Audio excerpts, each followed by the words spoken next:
ওনার নেতাই ছিল জিয়া রহমান। জিয়া রহমান মৃত্যুর পরে বেগম খালেদা জিয়াকে নেতৃত্ব দিয়েছে শামীম মজুমদার। এখন বর্তমান বেগম জিয়ার শারীরিক অবস্থাটা কি? আছে মোটামুটি ভালো, তেমন ভালো না। শামীম মজুমদার সাহেবের সুযোগ্য বড় সন্তান তামিম, আমরা ওর কাছ থেকে জানতে চাচ্ছি বাবার সম্পর্কে। আচ্ছা, বাবা কেমন আদর করে? অনেক ভালো, মানে অনেক বেস্ট ভালো। Father of the world. এই যার শামীমের বাবা, মানে শামীম মজুমদার? হ্যাঁ, শামীম মজুমদার, হাজী জামশেদ হোসেন মজুমদার আপন চাচা। আপন চাচা? আপন চাচা। উনি সবসময় বেগম জিয়ার লগে থাকতেন। শামীম মজুমদার, আমরা হয়তো দেশবাসী অনেকেই তাকে চিনি না এবং অনেকে হয়তো ভুলে গেছি তিনি সেই শামীম মজুমদার।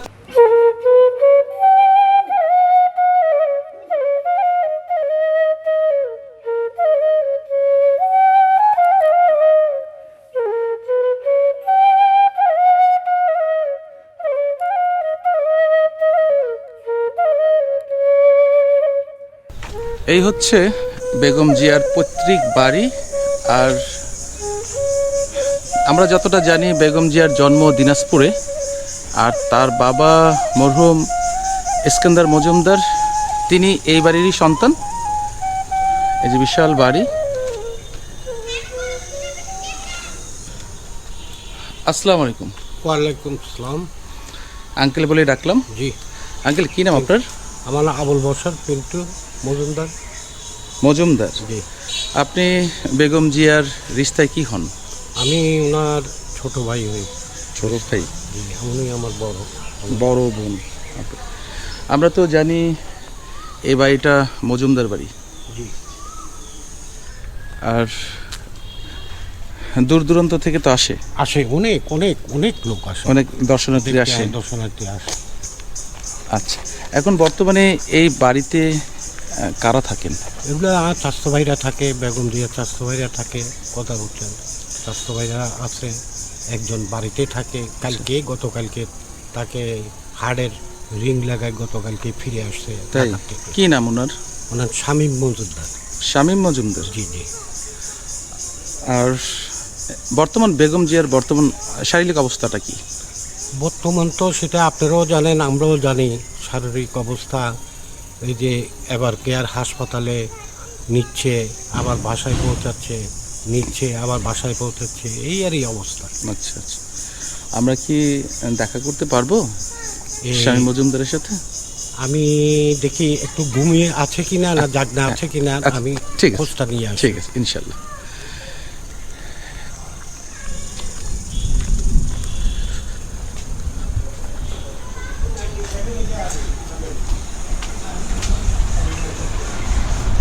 আসসালামু আলাইকুম। এখানে আমরা দেখলাম মুরব্বীরা এখানে সবাই বসা আছে। এখানে শুধু আমার পরিচিত পিন্টু আঙ্কেল, তারপর তামিম ভাই, আর এখানে আমি পরিচয় জানতে চাবো। আসসালামু আলাইকুম। কি নাম আপনার? শামীম হোসেন মজুমদার। শামীম হোসেন মজুমদার। আর আপনার নাম? সাদাত হোসেন ভূঁইয়া আরিফ, নাগরিক সময় নিউজ 24 সম্পাদক। আপনি কেমন আছেন? আছি, আমি একটু আগে চাইতে একটু ভালো আছি। অসুস্থ ছিলাম, অ্যাঞ্জিওগ্রাম করে বাড়ি ফিরেছি কালকে, এবং কিছুটা সুস্থতার পথে। সাবেক প্রধানমন্ত্রী মাননীয় বেগম খালেদা জিয়া রিস্তে আপনার কি হন? আমার যেটা তো মনে হয়। আপনার যার সাথে বলুন। জি। শামীম মজুমদার হলো আপনার ছাত্রদলের প্রতিষ্ঠাতা সভাপতি এবং জিয়া রহমানের হাত ধরে উনি রাজনীতিকে এসেছেন। তো ওনার নেতাই ছিল জিয়া রহমান। জিয়া রহমান মৃত্যুর পরে বেগম খালেদা জিয়াকে নেতৃত্ব দিয়েছে শামীম মজুমদার। এরশাদটা আন্দোলনে ঢাকাতে সবসময় তার বোনের পাশে থাকতো। পুলিশের মায়ের, সেনাবাহিনীর মায়ের, তারপরে এরশাদের লোকদের মায়ের, সব কিছু শামীম মজুমদারের ফিটের উপরে যেত। কিন্তু বেগম খালেদা জিয়ার গায়ে ছোঁয়া লাগতে শামীম মজুমদার দেয়নি। এভাবে বোনকে সবসময় জড়ায় ধরে বাঁচাইছে মাইট থেকে, পুলিশের মাইট থেকে, লাঠিচার্জ থেকে, অনেক কিছু থেকে একমাত্র শামীম মজুমদারে বেগম খালেদা জিয়াকে নেতৃত্ব দিত। এই রাজনীতিকের মূল বুদ্ধি এবং পরামর্শ সব কিছু শামীম মজুমদার দিত বেগম খালেদা জিয়াকে। তো এই পরে 107 আন্দোলনের পরে, ওনাদের নেতৃত্বে আন্দোলনের পরে ক্ষমতা এসেছে বেগম খালেদা জিয়া প্রথম টার্ম। তখন শামীম মজুমদার ম্যাডামের সাথে সবসময় থাকতো। তখন পল্টন ময়দানে প্রথম যখন ম্যাডাম মঞ্চে উঠলো, তখন 3.5 লাখ হতে 4 লাখ মানুষের সামনে ম্যাডাম বক্তব্য দিয়েছে 10 মিনিট, শামীম মজুমদার বক্তব্য দিয়েছে 60 মিনিট। তখন সব কেন্দ্রীয় নেতারা উঠি দাঁড়ায় বললো যে এই কে। তখন খালেদা জিয়া উঠি দাঁড়ায় 3.5 লাখ 4 লাখ মানুষের মাঝে পরিচয় করাই দিল, আমার ছোট ভাই শামীম মজুমদার, এটা আমার ছোট ভাই শামীম মজুমদার ম্যাডামে পরিচয় করে দিছে। ওইখানে ছিল মেজর মান্নান, তারপরে বদরুদ্দোজা, মান্নান ভূঁইয়া, কেন্দ্রীয় সব নেতাই ছিল, যারা তার বক্তব্যের কাছে হার। ম্যাডাম তো হার, আর তার দলের যত নেতা কর্মী আছে সবাই তার বক্তব্যের কাছে হার। উনি অনার্গল বক্তা ছিল, আর ওনার একটাই পরিচয় ছিল, বক্তা স্বামী হিসেবে ঢাকা শহরে তাকে চিনত সবাই, সারা বাংলাদেশে চিনত। উনি 90-এর ছাত্রনেতা, তুকুর ছাত্রনেতা ছিল, যে সারা বাংলাদেশে ঘুরে ঘুরে মিটিং মিছিল বক্তব্য দিত, তার এরকম ইয়া ছিল।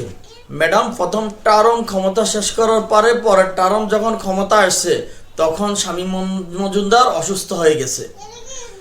ম্যাডাম যখন এমপি ছিল ফেনী 1-এর, তখন যত সমস্যা যত কিছু হইতো, ম্যাডাম বলতো দেন এটা শামীমে দেখবে, শামীম দায়িত্বে ফেনী 1-এর। তখন মানুষ সহ্য করতে না পারে, পরের টার্মের আসার আগে শামীম মজুমদারকে অসুস্থ করে ম্যাডামের কাছ থেকে সরিয়ে দিয়েছে রাজনৈতিক প্রতিহিংসা। শামীম মজুমদার হলো বেগম খালেদা জিয়ার ছোট ভাই, উনি তুখার ছাত্র নেতা ছিল। তো উনি হঠাৎ অসুস্থ হয়ে গেছে। দেশবাসী শামীম মজুমদারের জন্য দোয়া করবেন, আবার যখন সুস্থ হয়ে ম্যাডামের সাথে আবার দলের নেতৃত্ব দিতে পারে, রাজনীতি করতে পারে। তো দেশবাসীর কাছে আমি দোয়া চাচ্ছি শামীম মজুমদার পক্ষ থেকে।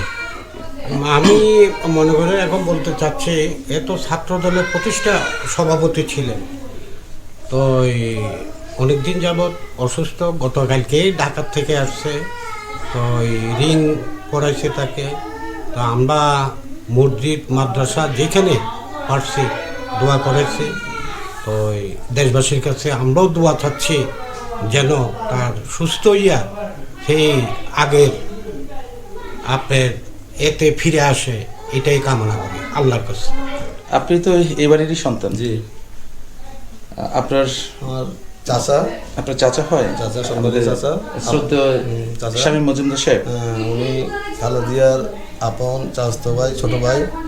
উনি ফুলগাজী উপজেলার ছাত্র দলের এবং জেলার অনেক গুরুত্বপূর্ণ নেতা ছিলেন, অনেক মানে রাজনৈতিক লড়াকু সৈনিক একজন খালেদা জিয়ার। উনি দীর্ঘদিন ধরে অসুস্থ, রাজনীতি মাঠে নাই। কিছুদিন আগে উনি অসুস্থ হওয়াতে ঢাকা সরকারি হাসপাতালে চিকিৎসাধীন ছিলেন। ওনার 2টা রিং পরানো হয়েছে, কালকে উনি এসেছেন, আমরা ওনাকে দেখতে এসেছি। আল্লাহ যেন ওনাকে দ্রুত সুস্থ করে আবার আমাদের মাঝে ফিরিয়ে আনে, রাজনীতির মাঝে যেন আবার চাঙ্গা হয় করতে পারে। আমরা শুনলাম জনাব শামীম মজুমদার সাহেবের ভাতিজা, তার কথা শুনলাম, এবং আমরা শুনলাম তার বড় ভাই, চাচাতো ভাই, বড় ভাই পিন্টু আঙ্কেলের কথা, এবং আমরা শুনলাম তারই শামীম সাহেবের শ্যালক, তার কথা শুনলাম। আর এখানে শামীম মজুমদার সাহেবের সুযোগ্য বড় সন্তান তামিম, আমরা ওর কাছ থেকে জানতে চাচ্ছি বাবার সম্পর্কে।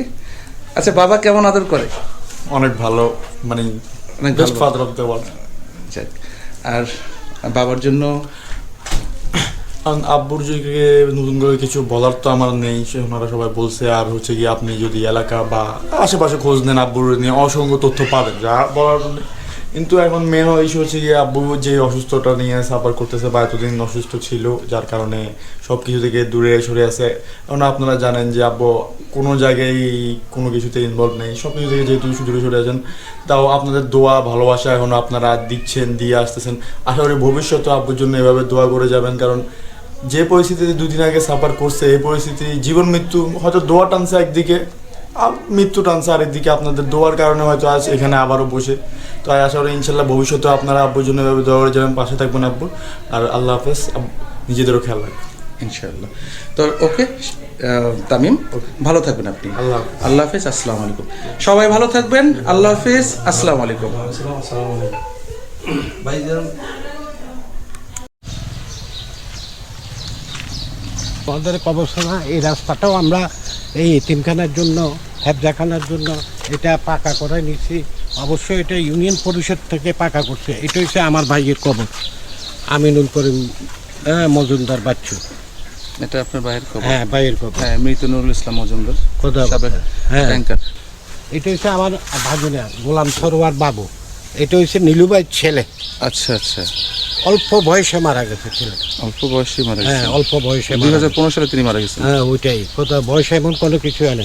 লাশ আপনার অসুস্থ হয়েছে চিটাং, আমি এতে গাড়িতে উঠে দিচ্ছি অ্যাম্বুলেন্সে, আবার লাশটা আমি নিজে গ্রহণ করছি। এর থেকে ব্যথা আপনার আমি জীবনে আর পাইনি।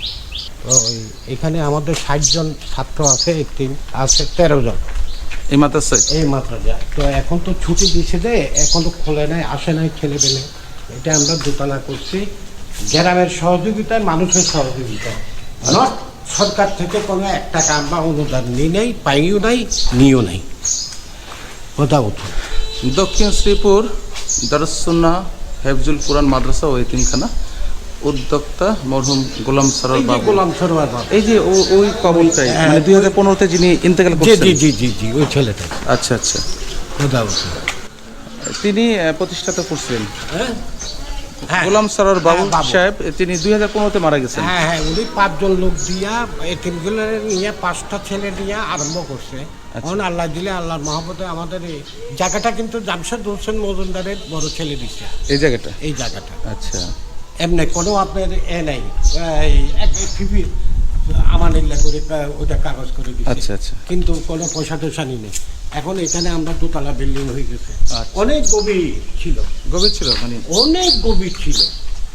কথা বলছি, এখানে মাটি ফালানো হয়েছিল? মাটি ফালাইছি, কত কিছু করছি, রড দিয়ে আপনার ওই যে ওই ধরনের আপনার এই ছিল, গভীর ছিল, ওই পুকুরের মতো। ওই যে এই দেখেন ওটার পাশে। ও আচ্ছা, এই গভীর থেকে আমরা এটা চাইনা উঠে গেছি। তাহলে এই মাদ্রাসার প্রতিষ্ঠাতা মরহুম গোলাম সরোয়ার বাবু। হ্যাঁ, বাবু। আমরা তার বিধি আত্মার মাগফিরাত কামনা করি, এবং এই কবরস্থানে বেগম খালেদা জিয়ার ছোট চাচা, বড় চাচা, যারা যারা, এবং বেগম জিয়া পরিবার থেকে শুরু করে এখানে যারা গণ্যমান্য ব্যক্তিবর্গ যারা এখানে শায়িত আছে, আমরা প্রত্যেক কবরবাসীর জন্য আমরা দোয়া করি মহান রাব্বুল আলামিন যেন প্রত্যেকের ভুল ত্রুটি ক্ষমা করে দিয়ে আল্লাহ যেন প্রত্যেক কবরবাসীকে জান্নাতের সুগ্রাণ নসিব করেন, আমিন। আমরা এতক্ষণ শুনলাম আমাদের মুরব্বী পিন্টু আঙ্কেলের কাছ থেকে। আর আঙ্কেল, কি হয় আপনার? উনি আমার ভাতিজা, আপনার আপন ভাতিজা?